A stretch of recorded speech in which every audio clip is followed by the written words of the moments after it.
Have you ever wondered why, across blood-soaked legends, werewolves tremble before vampires more than holy crosses or whispered prayers? In this episode, Tales of Mythology takes you into the midnight realm of ancient curses and the secret war between two iconic monsters. We'll uncover the chilling reason werewolves truly fear vampires, the strange, surprising, and haunting weaknesses on both sides, how loyalty, instinct, betrayal, and strategy shaped an endless conflict that still stalks our stories. If you love dark folklore, hidden histories, and cinematic lore breakdowns, you're in the right place. Subscribe to Tales of Mythology and turn on the bell so you never miss another myth unraveled.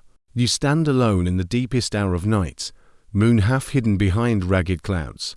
A sudden snap of twigs, then silence, and then two crimson eyes flicker in the darkness. Do you run? Do you drop to your knees and pray? Or do you steel your nerves?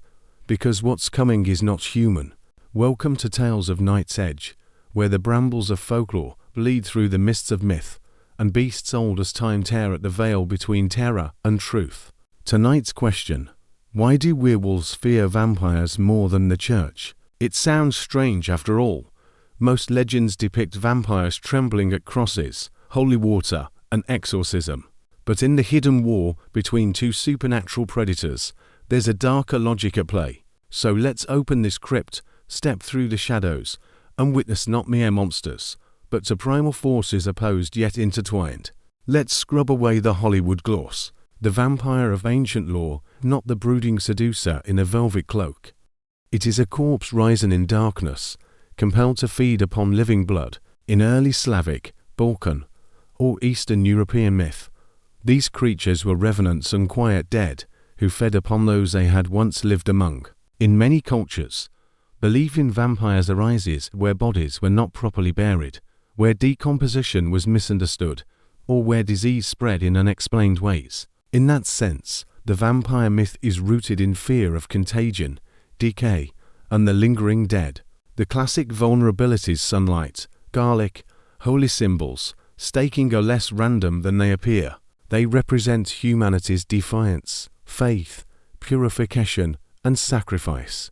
A stake is not just wood, it's an assertion that the living can pierce undeath. Sunlight is not just brightness, it's the cosmic annihilation of what shuns life. These vulnerabilities are narrative scaffolding for the existential horror. The undead can only be resisted by every force the living holds sacred. Yet that list of weaknesses is long and overt. For every advantage a vampire has: immortality, stealth, influence, there's a counter. That imbalance makes the vampire inherently fragile, reliant more on avoidance than confrontation. In contrast, consider the werewolf. Man becomes beast. Under moon or in rage, flesh tears, bones reshape, and humanity slips away. That is the curse of the werewolf. Unlike the vampire's delicate curse of undeath, the werewolf is radical transformation, violent, visceral, uncontrollable. These creatures are bound to the cycles of the moon, or in some tales, to emotional fury itself. The transformation is absolute. Humans lose memory, morality, the whisper of reason. What remains is hunger, teeth, and claws. But here's the twist: werewolves are mortal. They age, they die. There's no indefinite extension of life, only bursts of feral intensity. Their mortality may seem like a weakness, but within that constraint lies their strength.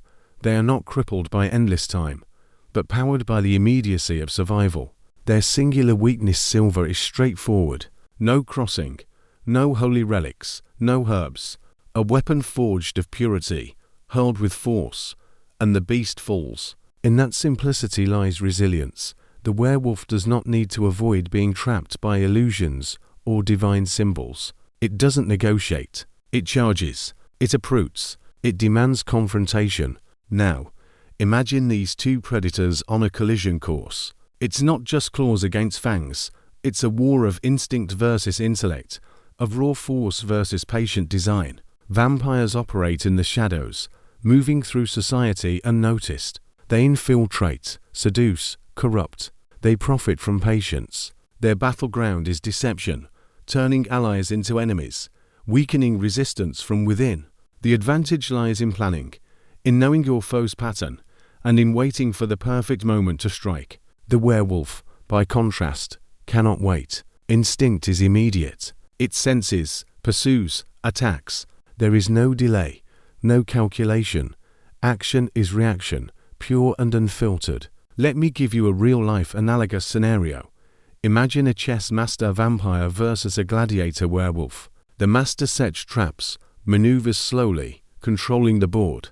The gladiator charges forward, smashing pieces, closing gaps, capitalizing on the one moment the master miscalculates. In myth, many stories depict the werewolf's heightened senses, smell, hearing, instinct to detect vampires masquerading as humans. Because vampires hide, wear veils of illusion, the wolf's primal perception can see through deception. Vampires, conversely, are often blind to the beast's presence until too late, lured into traps or misled by false whispers. This dynamic gives the werewolf psychological irony. It may appear less intelligent, but often sees more clearly where the vampire falters. Beyond tactics, there's a deeper conflict: how these creatures form alliances, trust, and survival beyond conflict. Vampires can replicate, turn humans into vampires. Their numbers can grow, but with that multiplication comes distrust. The new vampire resents the older. Power corrupts the chain. Internal betrayal is often the downfall. Many vampire legends tell of cabals fracturing, of lords assassinated by their own kin. Behind every grand vampire scheme lurks paranoia. Werewolves, meanwhile, are bonded by blood and pack. Betrayal is rare. The transformed may forget, but the pack remembers. Their unity is instinctual, emotional, not negotiated. When the pack hunts, it does so as one. Their strength is collective. Consider a historical analogy. In human warfare, irregular guerrilla units bound by shared hardship, loyalty, and mutual defense often outlast well-funded, hierarchical armies riddled with internal corruption. The werewolf pack is such a force, brutal, disciplined in its own way, relentless where betrayal rarely fractures it. In many folk tales, when vampires and werewolves clash, it is often the vampire's internal strife that breaks their lines. Now let's bring this conflict to life through concrete stories, mythic, literary, and cinematic, so the audience sees not just abstractions, but vivid confrontations. In Slavic folklore, the figure of Vukodlak, a term sometimes overlapping vampire and werewolf, shows how cultures sometimes blur the two, but also fear the combination's instability. Medieval Europe's vampire legends often portray them as isolated lords who prey on villages, but because of their reliance on secrecy, they fall victim to exposure or betrayal from within the community. In many urban fantasy stories, vampire clans rise and fall by internal coups. A younger vampire kills an elder in ambition. Meanwhile, wolf packs in those same universes often function as unified squads, defending each other and acting with loyalty as a form of survival. Consider organized crime syndicates, vampires versus tight-knit families, or tribal militias, werewolves. The syndicates may be more cunning, but internal betrayal, rivalry, and mistrust often undo them. The militia's bond is simple and unbreakable. It's not all doom and claw. Vampires do have conditions under which they dominate. They manipulate human institutions, politics, religion, commerce. They do not need to confront werewolves head-on when they control the environment around them.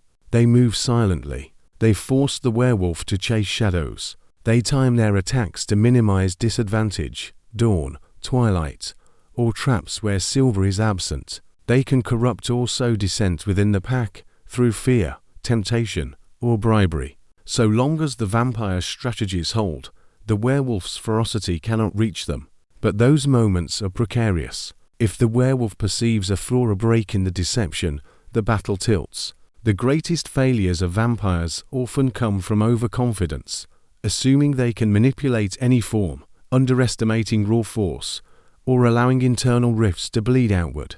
We return to the midnight battlefield. The war between vampires and werewolves is not a contest won by strength alone, but by endurance, adaptation, and the integrity of one's nature.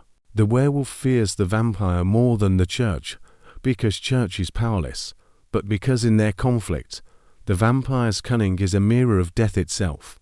The werewolf can fight fire with fire. It can resist silver. But when confronted with illusions, infiltration, and betrayal, that is the domain of the vampire. The church's crosses may repel the vampire from the living, but do nothing to stop the silent knife in the back. Be wary of weakness hidden in complexity. The greatest threat is not the one who strikes openly, but the one who corrupts from within. Loyalty, clarity, and unity can outlast cunning and manipulation. Systems that fracture internally often collapse. Know your nature and exploit the enemy's flaw. The wolf may not be subtle, but in its directness it may reveal what strategy conceals. So, the next time the moon rises and the twilight deepens, remember, this is not merely a war of monsters, but a reflection of our deepest fears. Decay and deception, control and chaos, those are the real battlefields. Until next time, stay sharp, stay wary, and never walk alone in darkness.